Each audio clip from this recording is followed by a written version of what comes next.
maaf sebenarnya kita agak kedodoran. Tapi alhamdulillah hari ini saya melihat ini bagian dari sebuah adaptasi. Ini bagian dari sebuah adaptasi kita terhadap kehidupan dunia, kan begitu. Beberapa waktu yang lalu kita masih, ya ini anak hikmahnya juga ini corona ini, begitu. Kita ngaji jadi live begini. Saya yakin kalau nggak ada corona nggak tahu ini budaya baru di lingkungan kita. Ya jangan sakit hati kalau kemudian si nonton belum banyak gitu. Mohon maaf ya. Bahkan beberapa menarik lagi. Ketika para santri diliburkan begitu. Ini mohon maaf. Ketika di lingkungan pondok begitu takdimnya para santri terhadap kiai. Mohon maaf ini. Tetapi kemudian dipulangkan. Kemudian beberapa pondok pesantren mengadakan ngaji virtual kayak gini. Nah, ternyata setelah dilihat itu, mohon maaf, subscribe saja lah misalnya, atau like saja dari itu sangat terbatas. Dari santri misalnya 2000, itu paling yang like atau bahkan menonton atau mengikuti di bawah kisaran ratusan. Nah ini kan ketertibannya di mana? Gitu. Sementara, mohon maaf, kalau orang lain yang namanya Ustadz Abdul Somad misalnya, atau bahkan yang inilah itu apa yang keras tadi, ada siapa sih itu Zulkarnain bukan itu luar biasa, bahkan sangat ditunggu kehadirannya di YouTube. Nah ini jadi sebuah otokritik, tetapi memang karena mungkin kita baru memulai budaya ini, harapannya nanti semoga ke depan akan baik. Ini salah satu adaptasi. Nah, kembali ke aksi. Jadi memang tapi saya menanggapi dulu yang tadi, bukan berarti mau konfrontatif, itu tidak. Saya sepakat sebenarnya itu dengan apa tadi konsepsinya ketua gitu ya, ketua PT, bahwa kita itu mestinya memang satu tubuh gitu. Itu harapan dan memang idealnya begitu, idealnya. Tetapi kalau kita mohon maaf, ya kita berorganisasi kan memang melihatnya ini gitu ya. Ini memang betul tadi payung kecil itu sendiri. Bahkan saya mengikuti beberapa waktu yang lalu ada beberapa lembaga yang selama ini aturan main dan sebagainya itu sama dengan PCNU, artinya di bawah PCNU. Ini harapannya besok akan kemudian jadi lembaga sendiri, menjadi sebuah banom gitu. Artinya sudah beda lagi kan begitu nantinya. Lasisnu misalnya. Lasisnu ada harapan nanti ke depan akan menjadi sebuah banom gitu. Ya punya otoritasnya. Bisa jadi. Iya. Ini saya ngobrol beberapa waktu yang lalu dengan ketua PW Lasisnu gitu begitu. Harapannya nanti ketika muktamar itu nanti akan didorong untuk bisa menjadi sebuah banom. Ya maklum, mungkin karena sumber daya manusianya, sumber daya ininya karena ditopang sumber dana. Kan begitu. Nah, ini fakta memang demikian dan memang aturannya begitu. Tetapi oke lah, kalau mungkin diambil jalan tengah, kalau bisa sih ini sebenarnya harapan. Oke lah kita aturan begitu. Jadi ya mohon maaf ini pemirsa, aturan main setebal ini kan yang baca kalau di sini paling Gus Basir gitu. Atau sekjen saja kan kadang-kadang juga kalau pas butuh saja ya. Besok ada mau buat SK apa itu kita buka lah ini.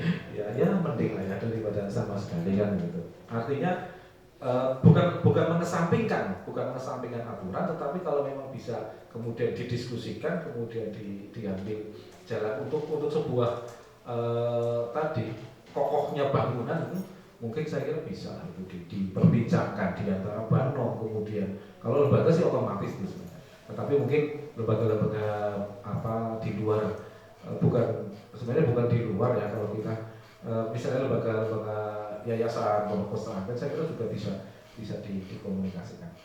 Tapi itu mungkin masih terlalu jauh lah untuk pembahasan. Nah, kembali ke awal persoalan aksi kita di PCNU, sebenarnya kita secara kelembagaan yang pertama perlu kami sampaikan ke pemirsa semuanya, bahwa kelembagaan yang ada di PCNU Kabupaten Purbalingga sudah komplit, sudah paling tidak yang dasar-dasar sudah terpenuhi semua. Personalnya juga sudah kita pilih yang sesuai dengan basic keilmuannya. Misalnya lembaga perekonomian itu ya isinya memang orang-orang yang di samping pelaku, misalnya pelaku ekonomi, juga orang-orang yang selama ini memang berkecimpung di dunia ekonomi, gitu ya. Kemudian di lembaga kesehatan juga demikian. Kemudian di lembaga, nah apalagi yang keagamaan ini, di lembaga keagamaan ada LDNU, ada RMI, kemudian ada Lazisnu, ada lembaga takmir masjid, semuanya sudah begitu. Sebenarnya konsep kita sudah kita pakai the right man on the right place, sebenarnya itu. Hanya memang ya banyak kendala memang kadang-kadang begitu. Nah untuk kegiatan rencana kita memang yang pertama adalah betul tadi yang sudah disampaikan oleh Pak Ketua beberapa waktu yang lalu. Yang pertama kita itu memang mendorong kemandirian. Bagaimana kita berusaha agar lembaga-lembaga ini membuat program yang kemudian bisa mendorong kemandirian warga Nahdlatul Ulama, dan termasuk organisasinya begitu.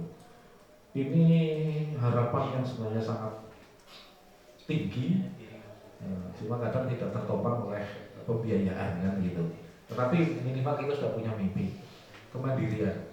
Misalnya kita ambil contoh sebuah program di lembaga perekonomian.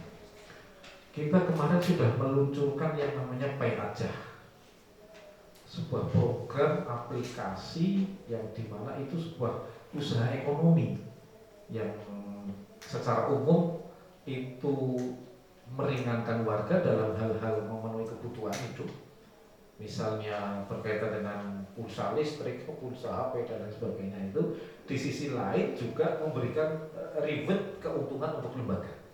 Itu untuk Pay Aja misalnya. Kemudian yang sedang kita rintis ada koperasi primer. Jadi pusat koperasi lah paling tidak malah di Purbalingga. Ya mohon maaf kalau ini bahasanya kurang pas ya, pusat koperasi atau koperasi primer gitu. Tetapi yang jelas kita ingin ada satu koperasi di Kabupaten Purbalingga yang kemudian ini juga berurusan dengan persoalan kebutuhan hak-hak dasar hidup warga, terutama dalam ya paling tidak kebutuhan pokok dan seterusnya. Ini itu di lembaga perekonomian. Kemudian di Lazisnu ini juga bagian dari kemandirian. Kita sudah bagaimana mendorong Lazisnu untuk bisa masyarakat itu punya kesadaran untuk belum zakat tapi paling nggak infak sedekah, yang itu kemudian nanti bisa mengarah kepada kemandirian ekonomi. Ada koin NU itu, kalau tidak salah sudah 30.000 kaleng kita sebar, dan sudah kita hitung itu Gus, sudah kita hitung kalau kita punya MWC 18, ada ranting sekian ratus lah ya. Begitu. Atau kalau enggak kita misalnya ngitungnya sederhana saja, pakai RT misalnya, satu RT itu kita ada misalnya 2 kaleng saja, 2 kaleng, kemudian isinya satu kaleng satu bulan itu taruhlah 20.000 saja, karena hitungannya sehari 500 rupiah atau 1.000 rupiah, kita rata-rata sehari terkumpul, satu bulan terkumpul 20.000. Nah ini kalau dikumpulkan satu Purbalingga dan semuanya bisa begitu, itu miliaran hasilnya. Kita pernah hitung itu 1 tahun bisa 4, sekian miliar. Hitungan. Angka, betul, angka. Kita pernah hitung begitu. Belum duitnya, iya. Tapi ini kita ngitung dari ngambil yang terendah ya. Iya. Kita ngambil satu RT 2 kaleng tok ini. Padahal saya yakin di Bokat Eja sini, di Kembangan gitu ya. Ini satu RT mau NU-nya pindah gitu. Ya makanya pantas ingin jadi banom ya.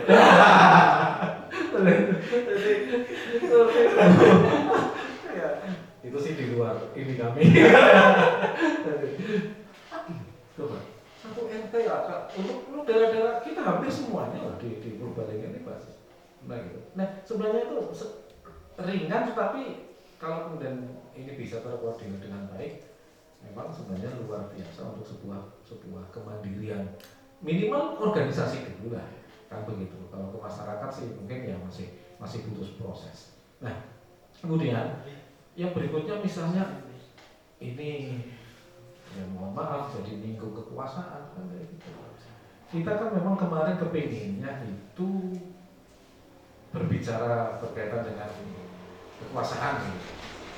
Kita kepinginnya adalah bagaimana membuat sebuah rancangan kan begitu, tentang sesuatu yang mungkin bisa dikerjasamakan, sesuatu yang bisa kita ambil dari program-program yang ada di pemerintah daerah. Toh pemerintah daerah juga punya kewajiban untuk membangun masyarakat, untuk membangun ekonominya dan seterusnya. Dan banyak program sebenarnya di sana. Persoalannya kita bisa ngambil apa enggak kan gitu. Infrastruktur kita punya enggak? Contoh gampang, kelompok tani. Di Dinas Pertanian itu yang namanya program untuk kelompok tani itu luar biasa.